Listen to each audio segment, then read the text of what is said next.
ladies and gentlemen, I've kind of come down with sinus infection, and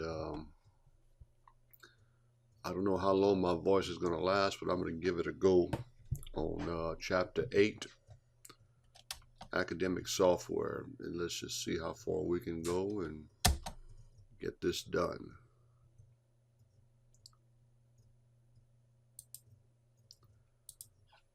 So, what about academic software? Well, first of all, it can enrich teaching and learning for both teachers and students. Academic software that will come with bundled with our text can certainly help us as instructors to be able to teach and to try to explain things. And then on the student side, many of the new academic types of software just take visual learning to a whole different level. And I guess the example that I have for that is our nursing department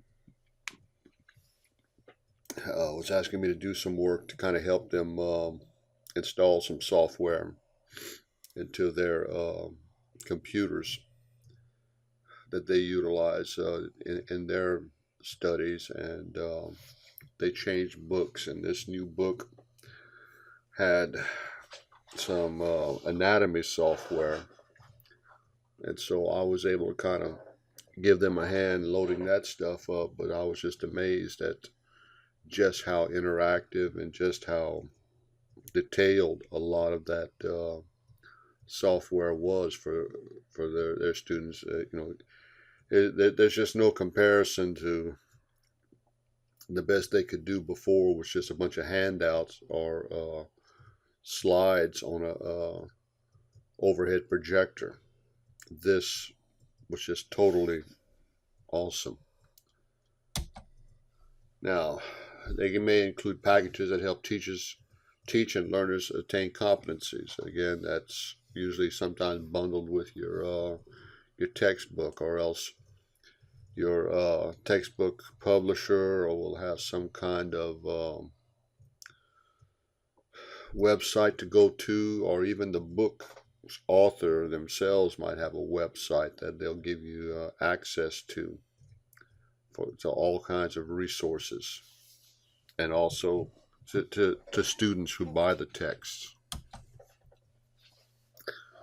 But as anything else, you and I need to review and evaluate to find the best software that's going to meet our objectives. And normally, if we go to any kind of conference or utilize any kind of software or publishing company, we can just go to those sites and create ourselves some accounts, and then get exam copies, or I know a lot of companies now are just doing the ebook that you can read with Adobe Acrobat or Adobe Reader, and they'll create you your own accounts, and you can go in and examine the textbook, examine the software that's there.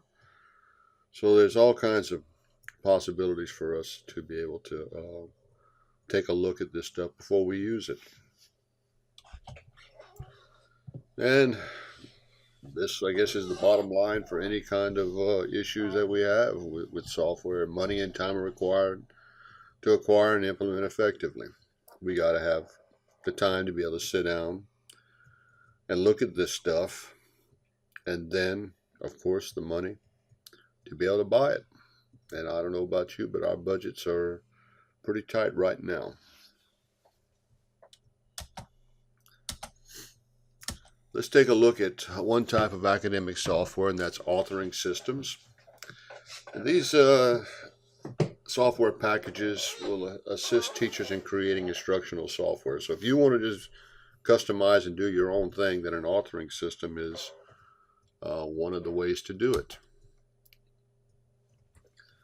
Now, this software can vary by the type of hardware required and the operating systems necessary to run them. Um, you can get some that are low-end PCs or run on high-end systems. Of course, some for the uh, Macintosh type Apple systems, or of course the PC systems using Microsoft's operating system. So just depends what you have and what you can work with. But remember, there's no cross compatibility. Once you got one system, you're stuck with it. Of course, you got your desktop publishing. There's all kinds of desktop publishing software out there, and it will be used to electronically design and lay out pages for your students. You can create, arrange text, word art, clip art, digital pictures, and graphic objects. Um, you're really not limited now to what you can or can't do on a lot of word processing systems. You can let your creativity take flight, and certainly the students' creativity to come up with documents. There may be a web authoring component built into the desktop publishing software, and certainly they are useful for creating handouts, transparency masters, etc.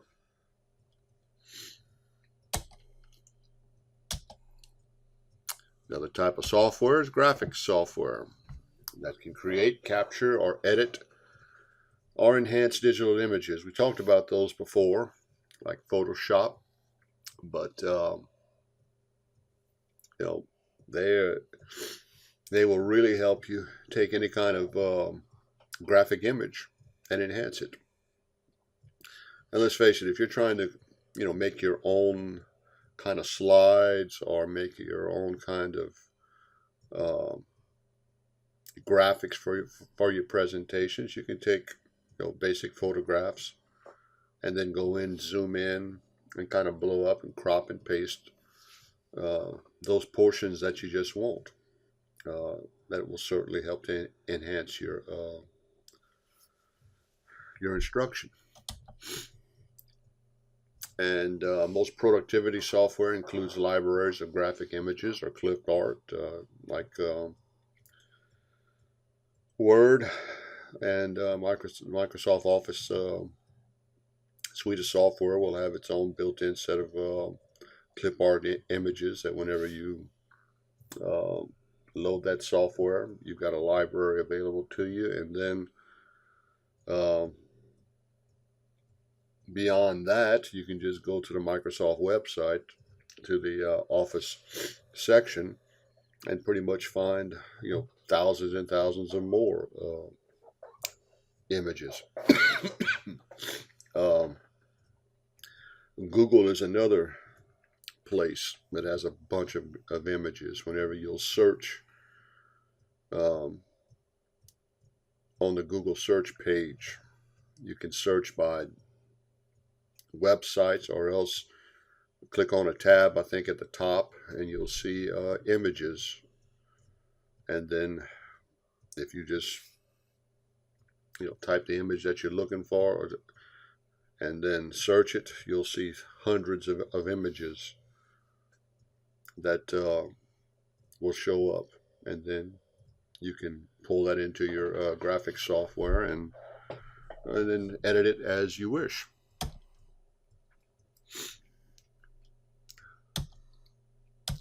Here's another type called paint programs, and here's a little graphic of that they pulled from Microsoft's paint program. They create and manipulate digital pictures. If you've got any kind of drawing ability and talent, especially for your students, that's a great little software package to have. Your tools include pens, brushes with variety of sizes, shapes, and capabilities. You can do all kinds of things to draw pictures, uh, and so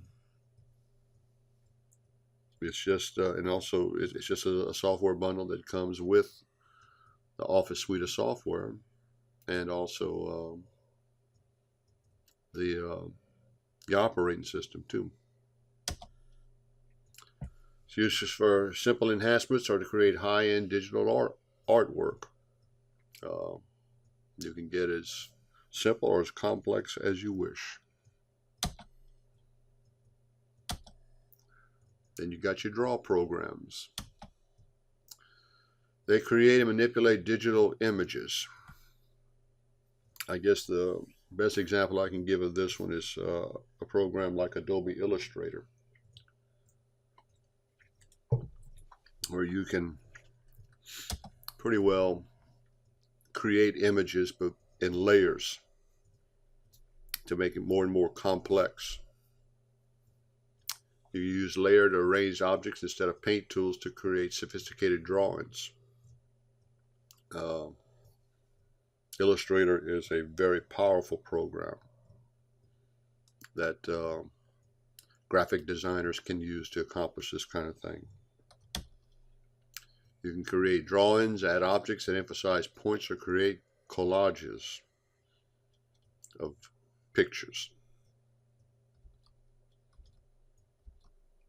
Then you got your imaging software. This software usually is packaged with your scanner, and then what it will do is basically take a picture or a hard copy of whatever you've got and change it into a digital form. With your OCR, which stands for Optical Character Recognition Features, you can convert hard copy into a word processing document. So the OCR software will recognize the letters on a document and then change it in such a way that you can go back and then modify that document if you wish to change, update the document. You have all the capabilities with your word processor to do that. And then photo styling software edits and manipulates scanned or digital photos. So if you wish to scan photographs, then once you've got them, you can then edit them, crop them, paste them, resize them, enhance them, whatever you want to do. But that software is usually built into the scanner software.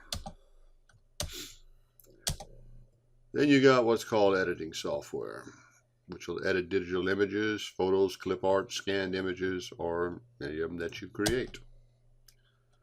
And this is a powerful tool for editing photographic images like Photoshop.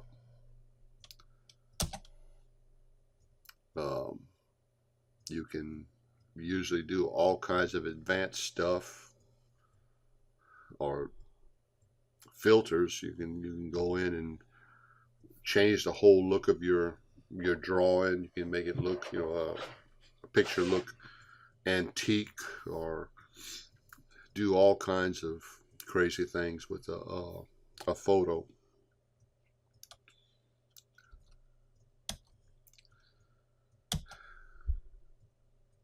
Getting back to authoring systems, these systems allow educators to create custom computer enhanced lessons. So if you and I want to kind of create a lesson on whatever topic we want, we could go to this authoring system and then let it help us lay out the lesson. And of course, they vary greatly in their format capabilities and the platform that they'll run on. One type of authoring system is the hypermedia systems. Hypermedia is an adaptation of multimedia. It will enable learner-driven jumps, or linear or non-linear, to different areas of content. So I can kind of create like a whole complete lesson on something and let the students kind of learn what they want, and then allow them to then jump to another lesson or another level with this hypermedium. And I guess the best example that I can think of that is when we had, we're using a system called Plato.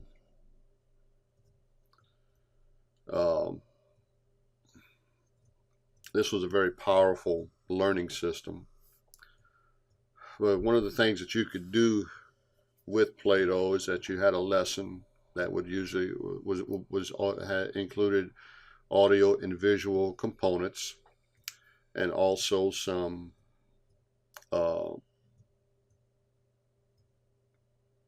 within the lesson they would be able to be asked questions as to whether or not that they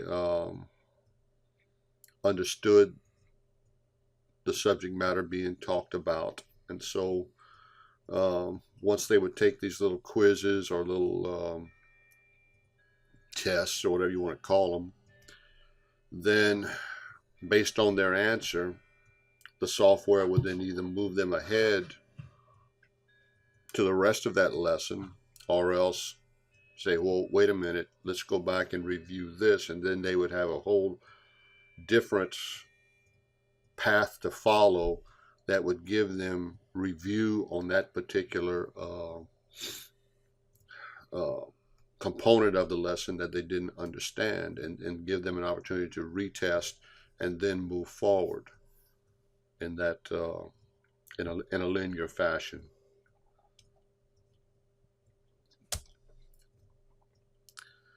Now, most programs can produce full multimedia lessons, and let's face it, multimedia is the way to go. We want to be able to take in the visual, we want to be able to take in the auditory.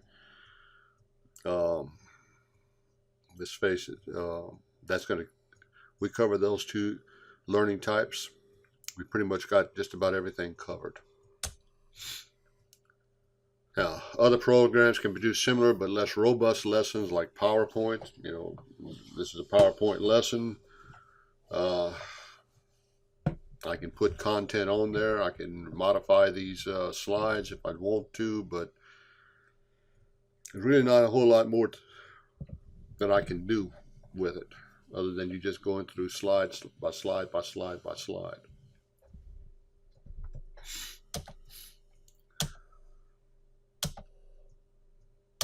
Now, another type of authoring system is your web authoring system.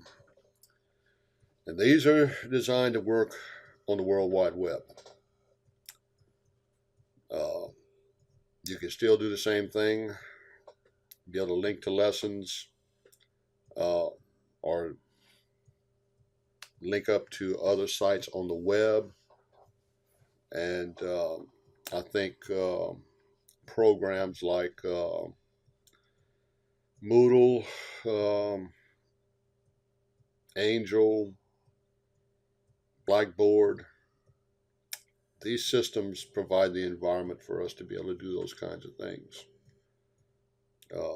It just, you're limited by only your imagination, what you can do to pull in course content to a learning management system like this, and then structure your lessons in such a way that your students can get some things out of them and progress through them at their own pace. Your contents is saved as HTML or hypertext markup language, which is the web standard. And many software vendors will add the HTML capabilities to their apps. I know, like, I had a couple of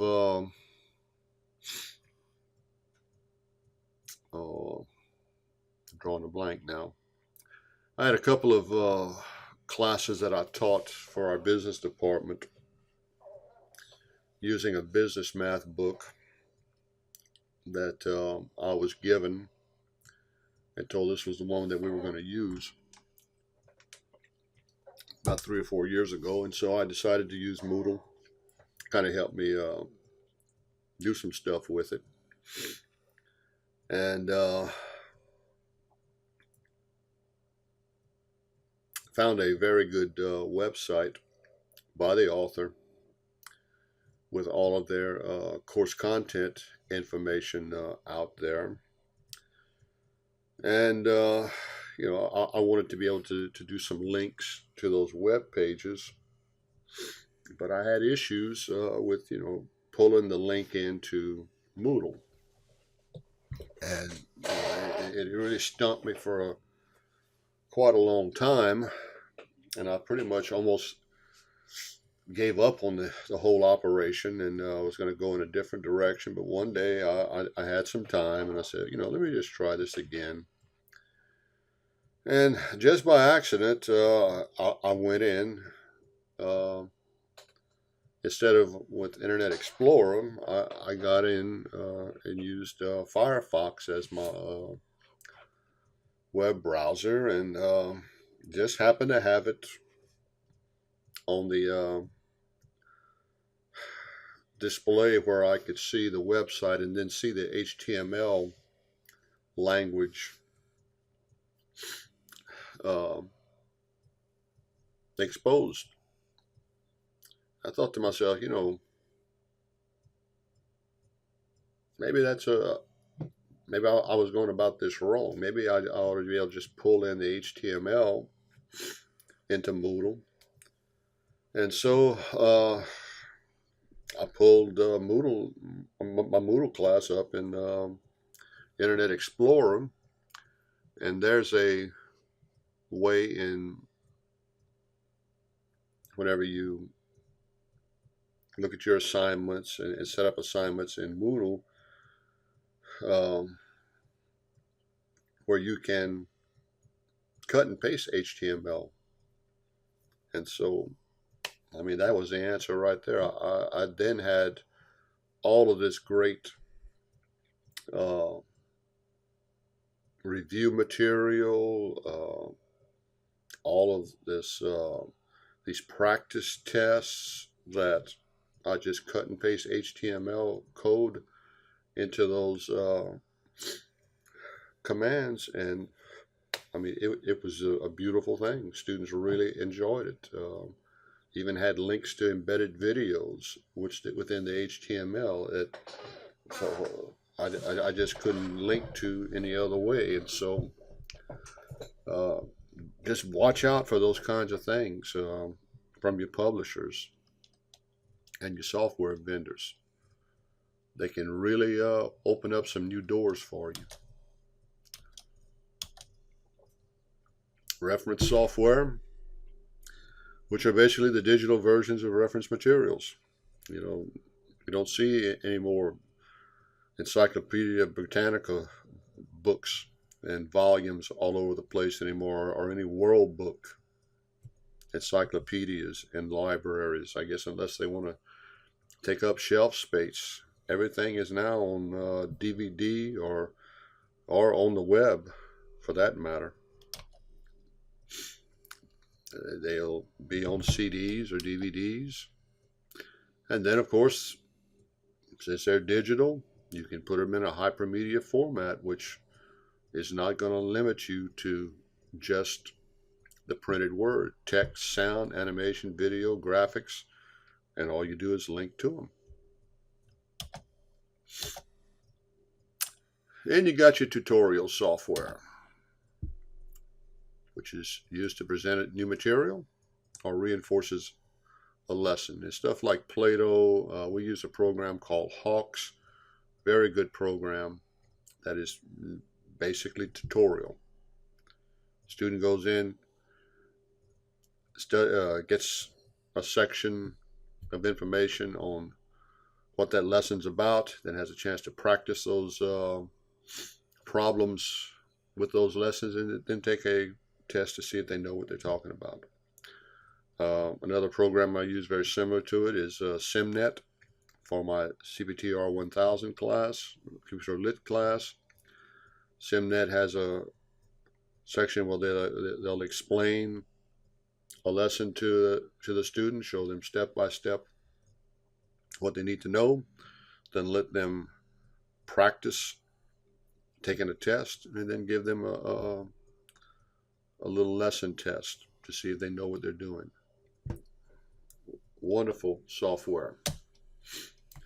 It's normally carefully planned lessons with opportunities for practice and review. You want students to be able to practice and reinforce what's been learned, and of course review it so that it stays fresh in their minds. It could be linear, or it can use a hypermedia format that'll take them any number of directions within the lesson. And it'll usually have some reinforcement, immediate reinforcement, whether they've got the problem right or wrong. One thing about Hawks, as they're running through their lessons in Hawks, they'll know exactly. Congratulations, right answer. They'll get like a green pop-up that'll show up. Congratulations, and it's always saying, "Good job." Just giving some positive reinforcement to that student, and then when they get it wrong, they'll see something red saying, "Oh, we need to go back and do you want to see how this was done, or let's go back and try another one like this problem," and so they can see what they did. And what's nice is that this lets students proceed at their own rate. I've never been a person that believes that every student ought to be able to have to go through a learning process with everybody else. Every student that you and I have learns at a different rate compared to others, and I've just always been a big fan of individualized instruction back when we were trade schools, and I really believe that this type of learning is exactly what a technical type of training program ought to be all about, because not every one of our students is going to learn the skills as fast as others. And let's face it, they'll find, even within a program of study, they'll find some course content that'll be easy for them, but they'll also find some that's challenging. And so that gives them some time to study more on the challenging stuff, and then kind of breeze through and get ahead on the stuff that they do know. But I think it's a type of learning that we ought to really get back to doing at the post-secondary level. And also, they'll usually have some kind of classroom management component bundled with the software where you'll have a grade book that you can keep track of all the grades and lessons and assignments that you'll be giving, and you'll be able to post final grades. Got your drill and practice software that'll reinforce the lessons and the existing skills that students have, and it's usually linear, where you'll have lesson 1, lesson 2, lesson 3, or activity 1, 2, 3, 4, and you just proceed through each one of them, and you just proceed. You don't skip anything, you don't branch off, you just go screen to screen to screen. It's kind of like a PowerPoint presentation. And you can really reinforce questions on key points and increase difficulty as your mastery advances, and or focus on any kind of weaknesses that the students might have. And again, you always want to provide instant feedback and further review for those students. And I guess the critics of this system call it drill and kill due to the repetitiveness. And obviously, that's maybe one downside to it. uh, that it is repetitive, but sometimes repetition is what you need uh, in order to attain the kind of skill level that you're looking for. And so I'm not going to say that this is a software system that's going to solve all of our problems. I think it's one resource that you and I can tap into and use it appropriately. And certainly, as this point here, we need to be sensitive to not overuse it. Let's not make it our whole course, but let's just use it as any other learning tool that we might have at our disposal. Educational games. They'll present and review content in a game or video arcade format. This is really great for younger children. Can certainly help to make learning more fun. And it can certainly be better received than the drill and kill review type software. And you'll have the students trying to solve mysteries, participate in educational adventures like Carmen Sandiego goes to Paris, or where in the world is Carmen Sandiego? Oh, she's in Antarctica this week. And so you get a whole big old lesson on the Antarctic continent, which would be a great thing for teaching geography. And so anything to stimulate the learning in our students is a great thing. I think one of the educational games that I was really impressed with, I thought I was very impressed with Mavis Beacon Teaches Typing as a keyboarding software. I was able to get a copy of Mavis, and had a few students that kind of struggled with their keyboarding skills. So I said, I'm going to load this on my computers. If we got some time, come in and practice on Mavis.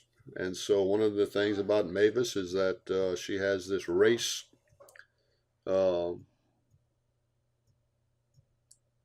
little component in her software where your typing speed would kind of determine the speed that your car or race car would travel, and then your errors were like bugs that hit your windshield. I thought which was pretty creative, at least in my mind. And so you got to the point that you were typing stuff until you got to the point that the bugs covered your windshield, and then you wrecked. So I thought that was pretty cool, and students seem to like it too. But it's important that the game aspects not overshadow the learning elements. Let's just not get hung up on the game. Let's try to learn what we're trying to get from that game environment. Simulations. That's some cool software now. Presents a virtual model of a situation or an environment. And that was what the nurse's anatomy software was, a virtual type of environment. You go in, examine everything, turn it around three-dimensionally, and it was just amazing.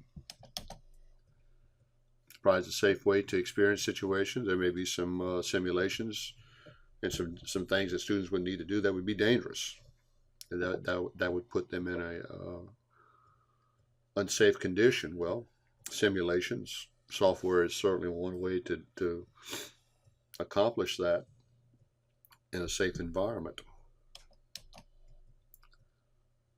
An example is that would be flying an airplane or conducting a chemical experiment. Certainly Flying is a complicated skill set, so you can practice doing it in some flying simulation software, and then hopefully by the time you're ready to do the real thing, you've built some confidence up. And you can time shift over real experiences, slowing down processes or speeding up the impact of student-directed changes. And so one of the nice things about simulation software is that you can change the variables that take place. You can change the environment, and then the students can kind of see what happens. I was checking out some DC-AC electricity simulation software for a course that I might teach in the future for one of our programs at school, and just, looking at some circuits and changing resistors, changing voltages, changing capacitors, rearranging things to see what would happen. And that certainly is something that a great learning tool for students to be able to do that without tearing anything up or burning anything up. And then special needs software. We have all of our special needs students that have all kinds of exceptionalities. Well, the special needs software can target specific learning needs. And certainly we can then use them with any kind of assisted hardware to help our students interface with the software. We can have readers that'll read scanned or computer text aloud for them. Speech synthesizers that'll turn the spoken word into computer text so they can speak into the microphone, and lo and behold, their text is typed up for them automatically, like Dragon Naturally Speaking, for example. Then we got your integrated learning systems. And these are the softwares like the Platos, the Hawks systems, the my reading lab, my math lab, and those types of systems. They'll include tutorials, drill and practice, and also the classroom management component. And they'll usually be sold as a bundle to cover several consecutive grade levels. I know, like for Plato, we had access to all of the software packages and course content from K to college. And so all we had to do was basically customize our learning to the level of our students. But this is the big thing here. They are typically expensive, very expensive. And they are difficult to fully implement in the classroom. I know for a while at the technical college, developmental ed was Plato. And most of us utilized it, but we were still teaching. Mostly, sometimes short lessons to a whole group, or else teaching individually. But because of the cost, because of the hardware requirements, because of the networking requirements, it's really difficult to fully implement that in a classroom environment. Then you got your problem-solving software, which will help students acquire and practice problem-solving skills. It may be content-oriented, like math, or content-neutral. And it offers opportunities to learn by doing. to test some hypotheses, gain problem solving skills to apply to other areas. And so we're just trying to do some higher order thinking on the part of our students.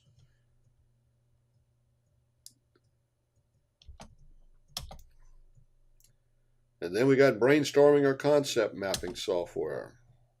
These are usually used to visually develop ideas and concepts, or create organization and link ideas showing relationships.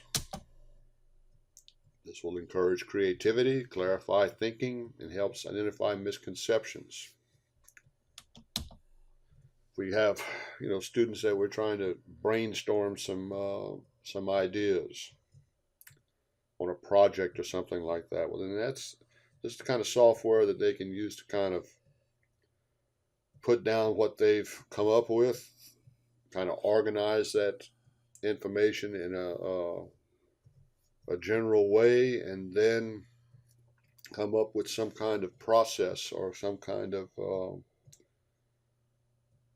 sequence of activities that's going to take place for them to be able to solve this problem or accomplish this task that they've been given.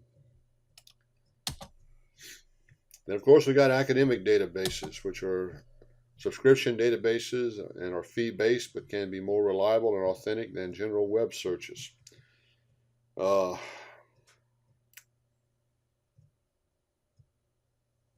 We subscribe to, I think, a program called Academic Search Complete that Pearson has, and there are literally thousands and thousands of databases out there, and with journal articles and any kind of research you want to go and do, it's there. But of course, we got to pay for it. And you have like different academic databases that kind of focus on different topics. You just have to kind of find the database that fits yours. And if they're available at your school, you've just got a whole new world available to you of information for your students to tap into. Then you got your content-specific academic software that's basically going to be unique to the area that it supports. Teachers who are aware of it can call upon it when needed. And here's some major types. Of course, you got your math, your science, social studies, language, art types of software.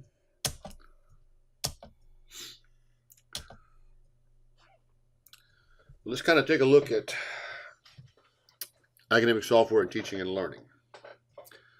Many software choices and factors to be considered, but return from good selection can be significant. Look, there's all kinds of stuff out there that people want to sell us. And that's their job. These salespeople are out there to make some money, make some sales. But you and I need to be good consumers.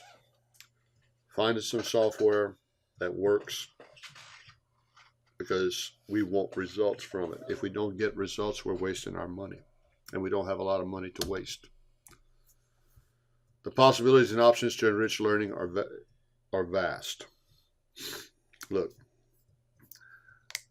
anything that's going to help our students achieve is well worth the investment. We want results. And there's some software out there that can do that. Review and evaluation are critical steps before acquisition. We don't want to spend a whole lot of money buying this software basically sight unseen. We need to do some kind of pilot study, or else have some teachers that are experienced evaluate this software, and get some really good feedback as to whether or not we want to use this stuff or invest in it, because it is a substantial investment. The software should address objectives and support enhanced teaching and learning. It should not be the whole process. It ought to just be one part of the process. It addresses the objectives, it accomplishes the objectives that we want, and it will support and enhance teaching and learning. It's just another tool for us to be able to use. So, looks like I made it through it. Hopefully y'all can understand me. And hopefully for the next lecture on Chapter 9, my voice will be a whole lot easier for you to understand. So we'll go ahead and close right now.